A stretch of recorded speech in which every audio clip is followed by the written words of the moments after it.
Attorney Rolex, at gaano kabigat ang ganyang kalagayan na ang NTC mo ay instrumento for persecution, tyranny, and oppression? Well, ganito po yun, no? Dalawang orders ang NTC. Yung una, yung 30-day suspension period. Okay. So, nag-comply po tayo doon. Ang sinasabi nila, nag-air daw tayo doon sa Rojas City. Okay? Pero ang ebidensya dito, hindi namin nakita, ha? So, violation again yun ng due process clause. Yes. Ngayon, dito, at saka isa pa, ang nag-certify niyan ay yung opisina ng NTC na nasa Iloilo City. Ang nirereklamo nila sa Rojas City. Malayo po yun. Itong pangalawang order, ito yung indefinite suspension order. Again, that is a penalty by itself. Correct. Kasi, indefinite, kung sa tao yan, ha, bigyan mo ng prevented suspension mo yung tao, dapat may deadline. Kung indefinite yan, that is tantamount to illegal termination. Correct. Ito wala, ha? Walang hearing ito. May penalty ka agad. Kumbaga sa NLRC, ano ito? Illegal dismissal. Illegal dismissal. Technically, Attorney Mark, Attorney Rolex Manlorin, Grabe. tineterminate ng NTC ang prangkisa na effect ng batas na ipinasa granted to SMNI without the authority given to them. Indirectly. They revoke the franchise of SMNI. Due to an illegal indefinite suspension order. Now, wala silang authority. Nagawin yun. Sabi ko nga, ang franchise ng SMNI is a law. Batas yun. So, dapat batas lang din ang magbago. Yes. Hindi ang order ng isang administrative agency. Ito pa, yung lawyer. Ako, yung lawyer nila, yung, ano yun? Legal director? Si Cesar. Sinasabi yan na ang basis daw nila ay CPCN, Certificate of Public Convenience and Necessity. At PA, Provisional Authority. Yun sinaytya kapon. Pag mo yung order nila, wala namang ganun. Wala naka-indicate. Determination of that House of Representatives. Niyakap nila yun. Iba yung deklarasyon nila sa Senate. Sa dalawa. Iba yung nasa order nila. Sa dalawa or tatlong order ng NTC, wala naka-indicate about CPN, wala naka-indicate na PA. So nagpapalusot sila? Nagpapalusot. Klarong-klaro ang pagsisinungaling. Klaro. Hindi lang nagpapalusot, nagsisinungaling ang NTC doon sa Senado. Alam mo, maswerte lang siya, hindi under oath, ha? Yes. Kung under oath yun, pinakulong ko siya. Pero under observation of the entire country. Yes. Hindi na mababawi yun. Everyone, ha? At saka ang maganda riyan, this is now part of the official record of the Senate. Kasi recorded lahat yun, eh. But ako, having said that, Lorraine, sige. Hindi naman tayo gano'n na hard and fast rule na galit tayo kasi minaltrato tayo. Bis gusto pa rin natin silang bigyan ng isang huling pagkakataon na ituwid yung pagkakamali nila by acting on the motion that we filed 2 days ago. Sa NTC? Sa NTC, na, mali kayo, i-lift nyo na yung suspension at i-dismiss nyo kung ano man yung in-imagine nyo yung kaso. Pusta hindi nila gagawin, Jay. Well, ganyan ang Marcos administration, Bulaga. Ako naniniwala kasi ako. Comedy show. Bagamat marami nang sasabing hindi. Naniniwala ako na tayo ay nasa ilalim pa rin ng democracy. Di ba? Democracy. Meron pang solusyon. Yes. So, ngayon, dahil ito ay talagang tandisan, hayagan na pagyurak sa karapatan, which is guaranteed by the fundamental law, at mismong abuso sa kapangyarihan, hindi na nila tayo ngayon masisisi kung bukas at bukas na rin, ay wag naman bukas, no? Siya pala bukas. Sa susunod na Biyernes, ay sampahan natin sila ng kaso ng kanilang pang-aabuso. Ayun. So, papanagutin natin sila. Pero Sir Jay, kasi kung ayaw mo, ako na lang maninindigan. Sama tayo. Actually, sinabi ko kahapon. Attorney Mark, yun ang tanong ngayon sa taong bayan na nakikinig sa atin.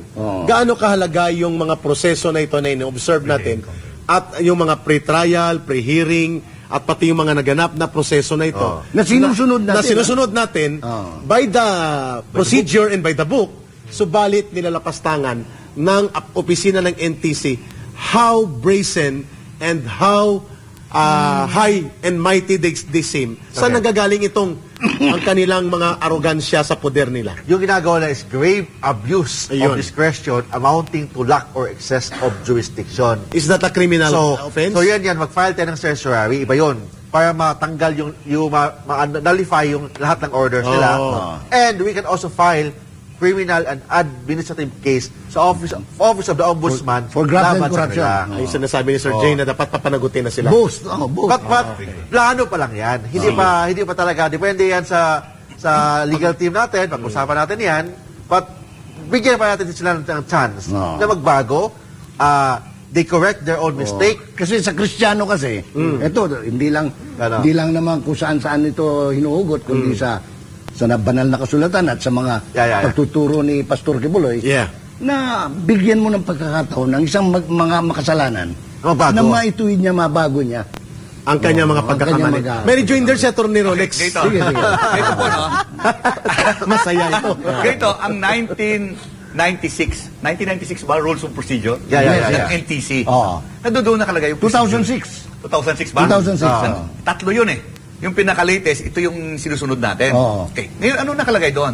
Nakalagay doon na discretionary, kasi May ang ginamit eh. Oo. Pwede sila magpatawag ng pre-hearing conference. Okay. Now, nakalagay din doon na ang rules of court, no, by analogy, Is applicable. supreme. Superiorly yun, tawag namin, by analogy. Applicable doon sa rules ng NTC. Ang rules of court, ito yung pinalabas ng Supreme Court. Tama yun. Oo. Applicable by analogy doon sa rules ng NTC. Okay. Ano bang nangyayari sa pre-trial conference? Yun din ang mangyayari sa pre-hearing conference. Ngayon, ang mga parties mag-a-appear doon.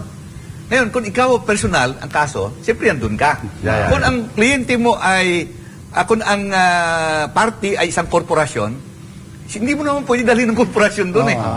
Dapat meron kang tinatawag na SPA. Okay. Special Power of Attorney. Okay. So, tapos, doon pwede mo pag-usapan amicable settlement. Mag-ayos kayo. Mag-ayos kayo, pwede pag-usapan. Pwede pag-usapan yung simplification of issues. Ano bang issue dito? Pwede mo pag-usapan yung ebidensya. Pwede mo pag-usapan yung number of witnesses na ipresentar mo. Pwede mo pag-usapan yung trial dates. Okay. Kung ano pa. Kung ano pang pwede pag-usapan, pwede nyo doon. Both Kaya parties. Both parties. Kaya lang, doon mismo, sa pre-hearing conference, wala yung complainant eh.